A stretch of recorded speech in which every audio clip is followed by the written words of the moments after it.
Hi friends! నేను మీ సీతామహాలక్ష్మి. ఈనాటి కథలకి స్వాగతం.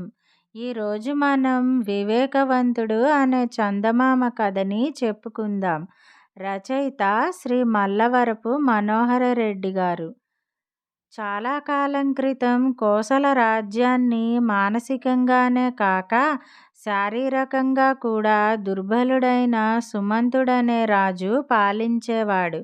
సుమంతుడి తాతతండ్రులు అత్యంత సమర్థులు, సాహసవంతులు. వాళ్ళు కొన్ని అపూర్వ శక్తులు సంపాదించి పెట్టి వాటి సాయంతో రాజ్యపాలన చెయ్యమని సుమంతుడికి హితవు చెప్పి పోయారు.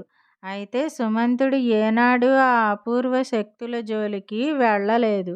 అందుకు కారణం దుర్బలుడైన సుమంతుడికి వాటిని ఉపయోగించుకునే వివేకం లేకపోవడమే. కొంతకాలానికి సుమంతుడు మరణించాడు. దానికి ముందాయన తన ఇద్దరు కొడుకులను చేరబిలిచి, నాయనలారా, నేను అన్నిటా దుర్బలుడైన కారణంగా నా జీవితం నిరర్థకమైంది. రాజుగా కీర్తి గడించలేకపోయాను.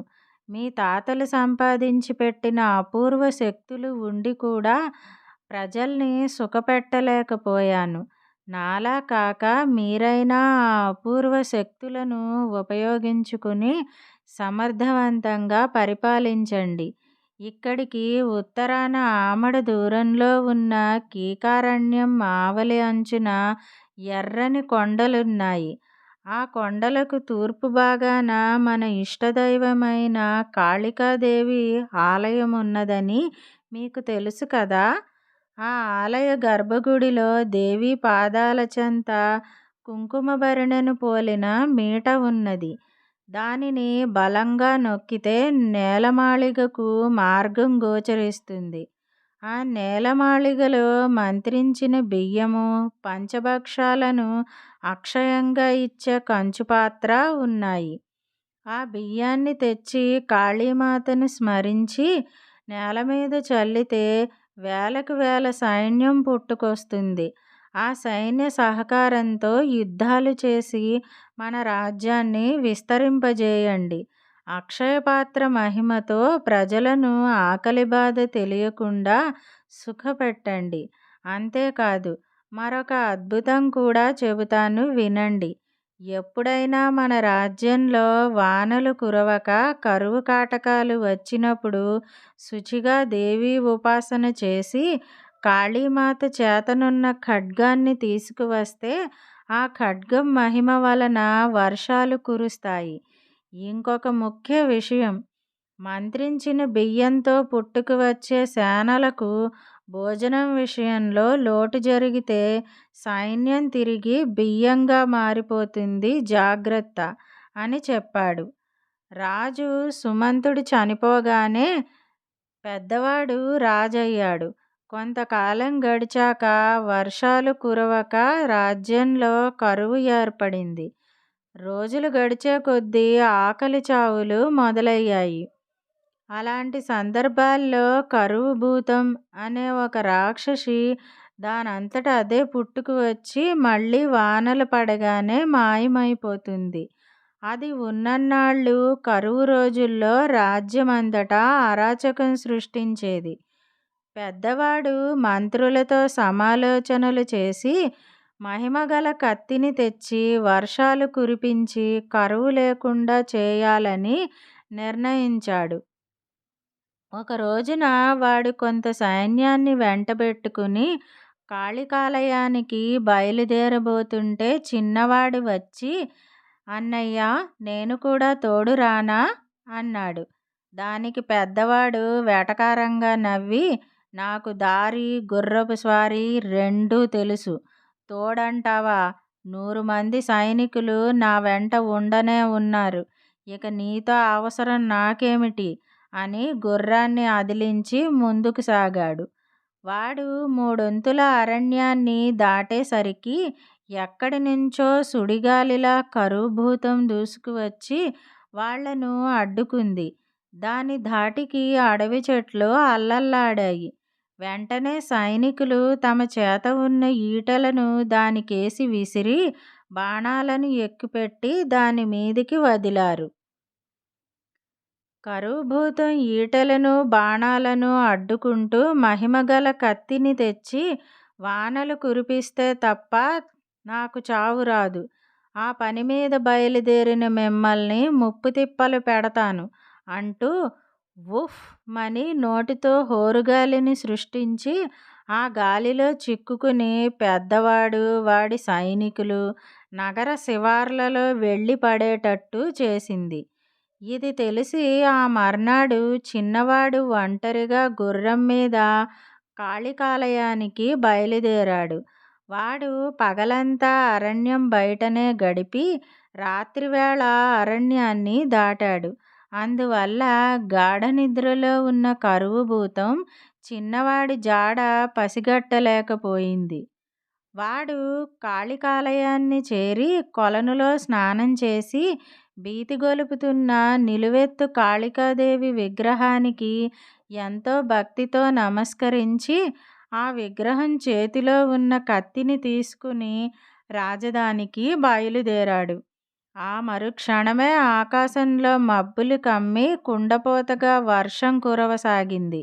అలా 3 రోజుల పాటు ఎడతెరిపి లేని వానలు కురిశాక కత్తిని తెచ్చి మళ్ళీ యథాస్థానంలో ఉంచేశాడు చిన్నవాడు.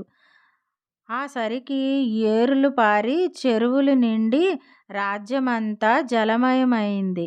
ఆ వర్షాల్లో తడిసి కరువుభూతం కరిగిపోయింది. ప్రజలు చిన్నవాడి సాహసాన్ని వేనోళ్ల పొగిడారు. ప్రజల్లో చిన్నవాడికి పేరు రావడం పెద్దవాడికి కంటగింపయింది. వాడు బాగా ఆలోచించి చిన్నవాడిని మించిన ఘనకార్యం ఏదైనా చెయ్యాలని ఆ మర్నాడే కాళికాలయానికి వెళ్ళాడు. వాడు ఆ ఆలయాన్ని చేరుకుని మీట నొక్కి నేలమాళిగలో ఉన్న అక్షయపాత్ర తీసుకువచ్చి నగరంలో ఇలా చాటింపు వేయించాడు. ప్రజలారా, ఆరుగాలాలు కష్టించి పొలం పండించినా రాత్రింబవళ్ళు శ్రమించి మీ మీ వృత్తులు సాగించినా అలా తిండి కోసమే కదా. ఇక నుంచి మీరు శ్రమించకుండానే పంచభక్ష పరమాన్నాలు భుజించే మహత్తరావకాశాన్ని మన రాజుగారు కల్పిస్తున్నారు. అదేమిటంటే రేపటి నుంచి మీ అందరి కోసం కోటలో విందు భోజనం సిద్ధంగా ఉంటుంది. వచ్చి భుజించి సుఖించండి అని. ఆ మరుసటి రోజు నుంచి కోటలో సంతర్పణ మొదలయింది. ప్రజలు వేళకు వచ్చి అక్షయపాత్ర నుంచి వచ్చే విందు భోజనం తిని పని పాట లేక నిద్రపోసాగారు. ఇలా కొంతకాలం గడిచాక ప్రజలు సోమరిపోతులై పొద్దస్తమానం నిద్రలో జోగుతూ చివరకు తమ గురించి కూడా తాము పట్టించుకోక పిచ్చివాళ్లలా అసమర్థులుగా తయారయ్యారు. ఈ పరిస్థితుల్లో ఒకనాడు పెద్దవాడు రాజ్యంలో పర్యటించి ఎక్కడా వ్యవసాయం గాని పశుపోషణ గాని లేక రాజ్యం శ్మశానంలా శిథిలమై ఉండటాన్ని చూసి నిర్ఘాంతపోయాడు. వాడు మంత్రులను పిలిపించి సంప్రదిస్తే వాళ్ళు, ప్రభూ, మీ నిర్ణయం అనుచితం. ఈ అక్షయపాత్ర వల్ల రాజ్యానికి క్షయమే కానీ ఆవగింజంత మేలు కూడా జరగదు. ప్రజల్లో కొందరు బుద్ధిమంతులు మిమ్మల్ని మతి చెలించిన వాడిగా భావించి ఆగ్రహం చెందుతున్నారు. మీరు ఏదో ఒక అద్భుత కార్యం చేసి రాజ్యంలోని ప్రజల మెప్పు పొందితే తప్ప కొద్ది రోజుల్లో వాళ్ళు మీ తమ్ముడికి తప్పకుండా బ్రహ్మరథం పట్టేలా ఉన్నారు అన్నారు.